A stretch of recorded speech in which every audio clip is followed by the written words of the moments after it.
Welcome students.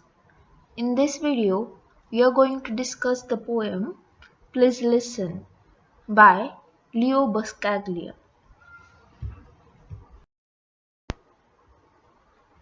Felice Leonardo Buscaglia was born on 31st March 1924 and died on 12th June 1998. He was an American author and a motivational speaker. He was also a professor in the Department of Education. Some of his notable works are Love, Living, Loving and Learning, Born for Love, etc.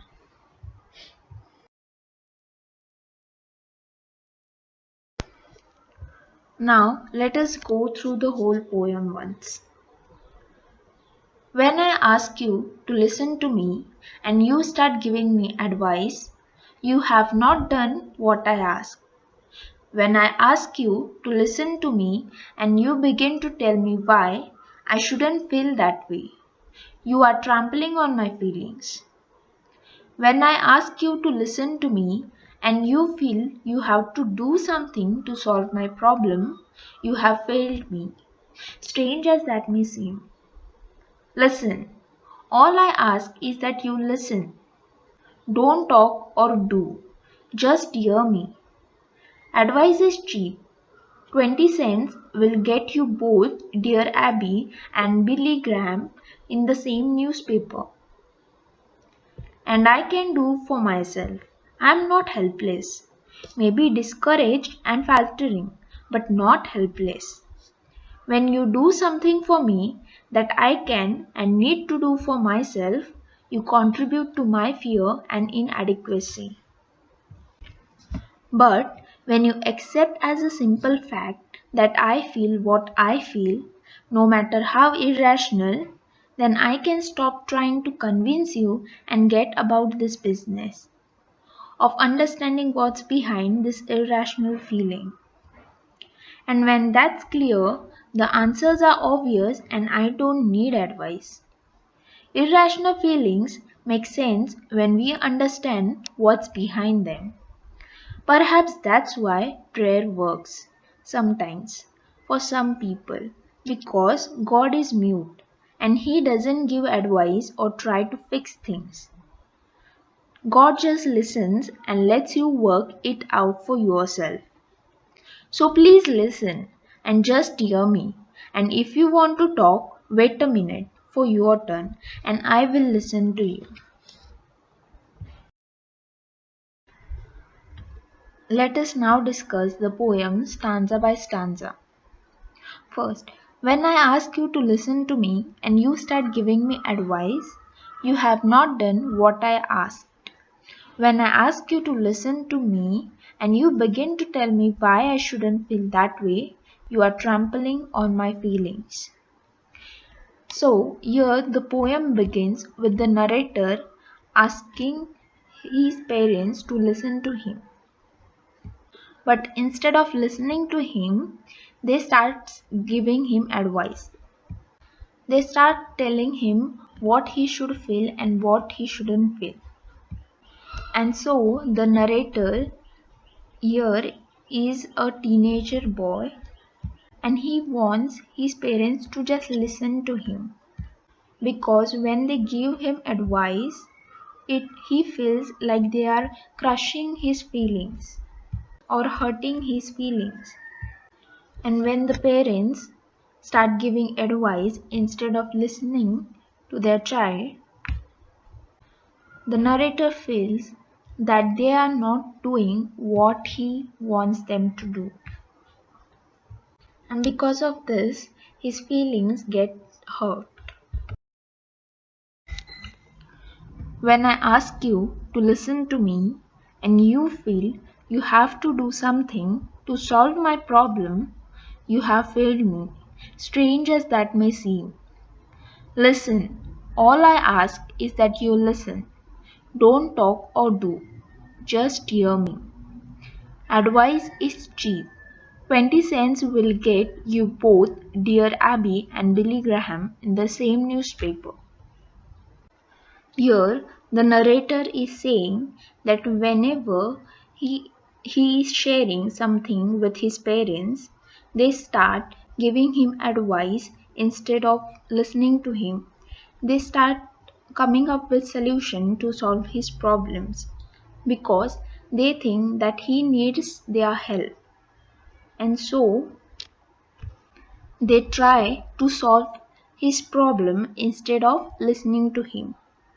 So the narrator says that when you do this way,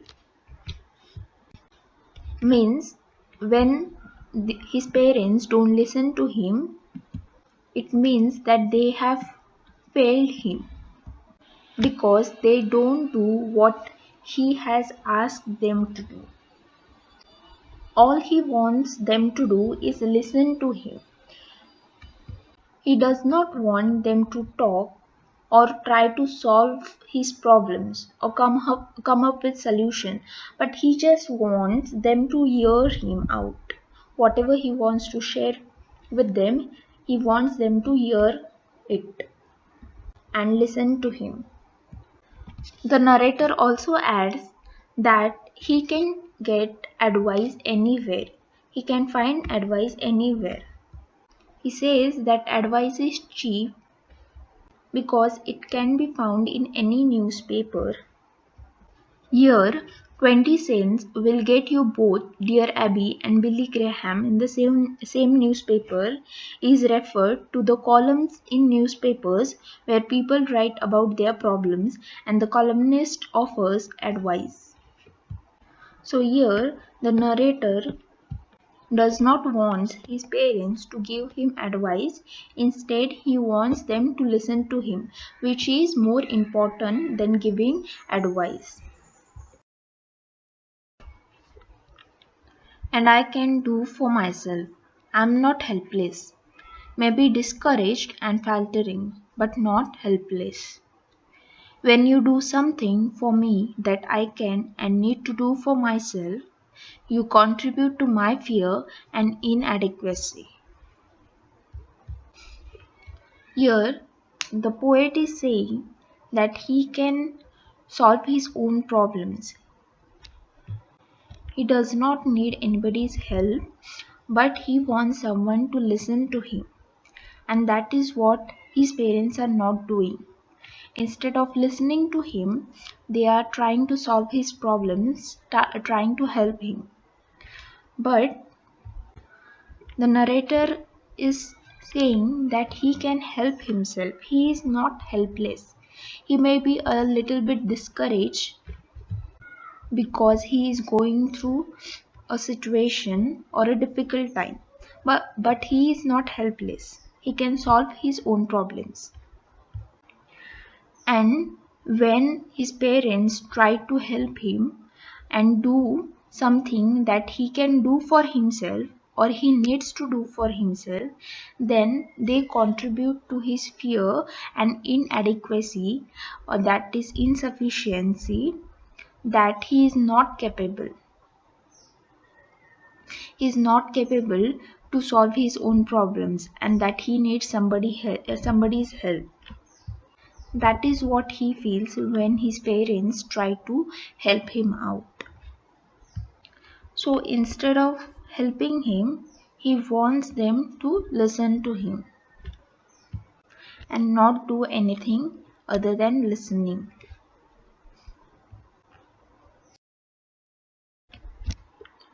But when you accept as a simple fact that I feel what I feel, no matter how irrational, then I can stop trying to convince you and get about this business of understanding what's behind this irrational feeling. And when that's clear, the answers are obvious and I don't need advice. Irrational feelings make sense when we understand what's behind them.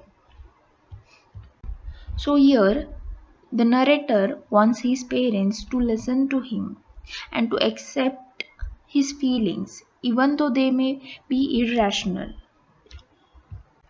When they accept his feelings, he can finally stop convincing them stop trying to convincing them, and then he can focus on his problem, whatever problem or difficulty he is facing. He can try to solve his problems or come up with solution, or he can focus and try to understand what reason is behind the irrational feeling that he is going through. And when his feelings are clear to him, when he finds his reason behind his feelings, he can think clearly and focus on trying to solve problems. And he can get his own answers. So he does not need advice. All he needs is his parents to listen to him. The narrator also says that irrational feelings make sense when we understand what's behind them. To do this, he needs to focus his attention on trying to understand what his feelings are and why he is feeling that way.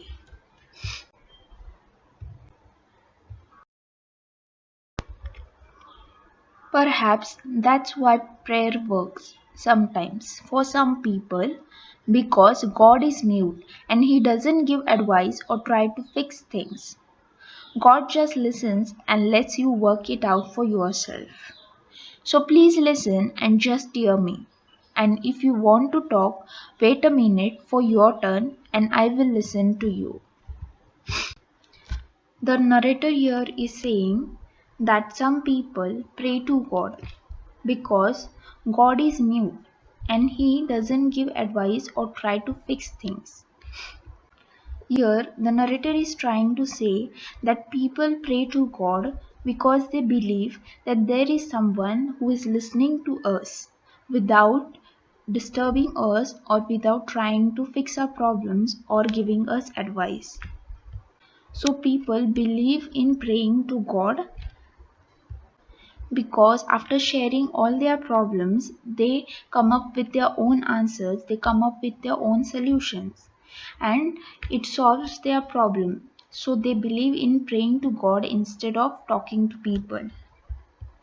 So the narrator here is saying that prayer works for some people sometimes because God just listens and lets you work it out for yourself. So all the narrator wants is someone to listen to him and hear him out instead of advising him or trying to solve his problems or giving him solutions. And if he's saying to his parents that if they want to talk to him or give him advice, then wait for their turn. They should wait for their turn and he will also listen to them. So, from this poem, the poet tries to convey the message that instead of giving advice or passing judgment, we should just listen. This implies to all of us. If someone wants to share something with us, we should silently listen to them instead of coming up with solutions or trying to give them advice.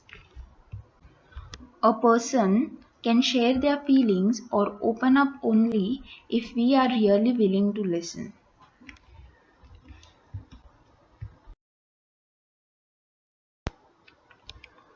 Let us now discuss some question answers.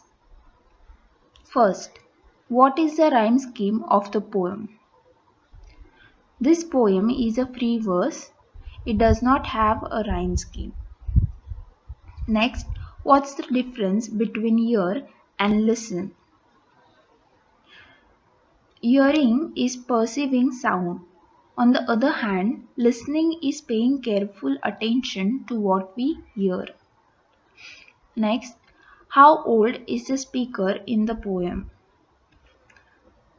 The speaker in this poem would be a young and adolescent person trying hard to prove that he is capable of solving his problems.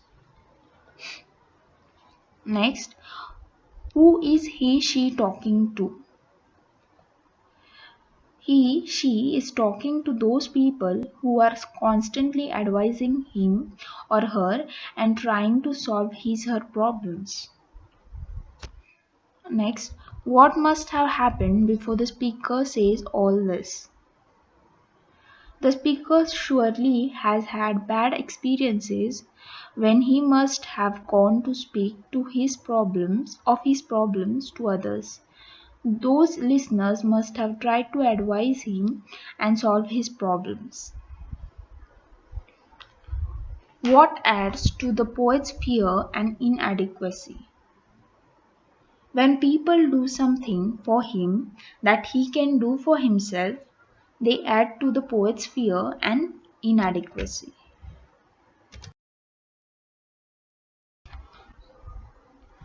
What does the listener do when the poet asks him to just listen? Give 3 points. When the poet asks the listener to just listen to him, the listener gives him advice, tells him the reason to why he shouldn't feel depressed and tries to solve his problem. Next, why does the poet remark that advice is cheap?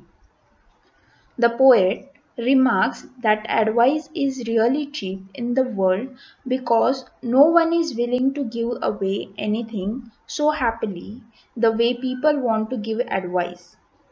Just an amount as small as 20 cents can get you advice from two of the greatest advisors, Dear Abby and Billy Graham, in the same newspaper in their advice columns. Next, which two facts show that the poet is confident of overcoming his irrational feeling? The poet mentions that when he understands what's actually behind this irrational feeling, then he doesn't need advice anymore. The situation is clear and the answers are pretty obvious, and he can do away with his problems on his own. This shows that he is confident of overcoming his irrational feeling.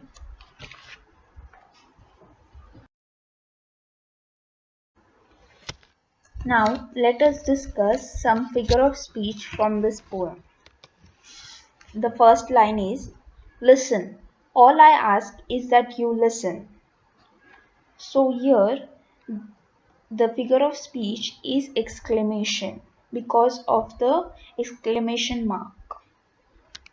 Next, but when you accept as a simple fact that I feel what I feel. So this is a repetition because here I feel is repeated. Next, so please listen and just hear me. This is an example of tautology. Here the figure of speech is tautology because the words listen and hear have the same meaning.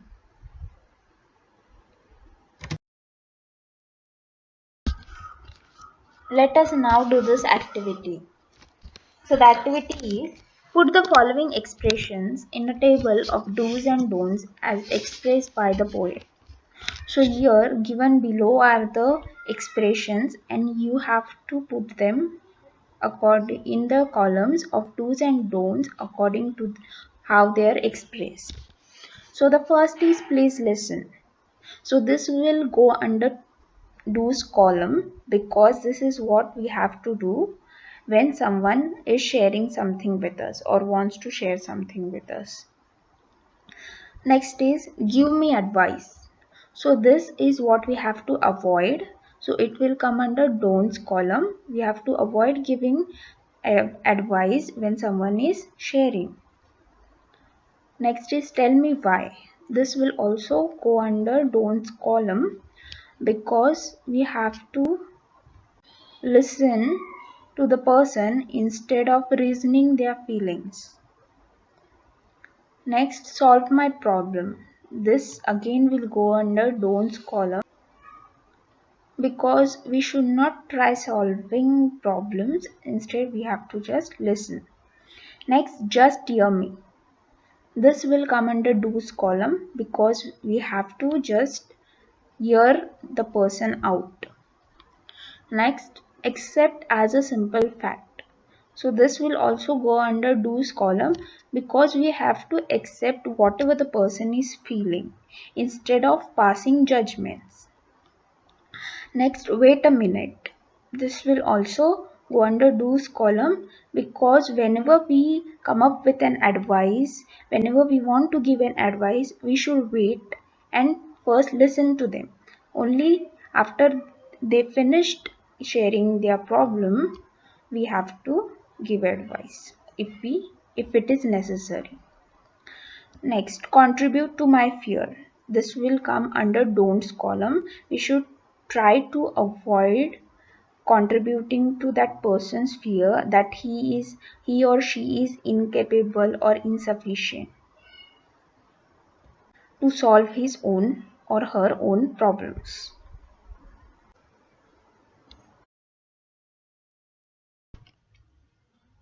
Thank you, students.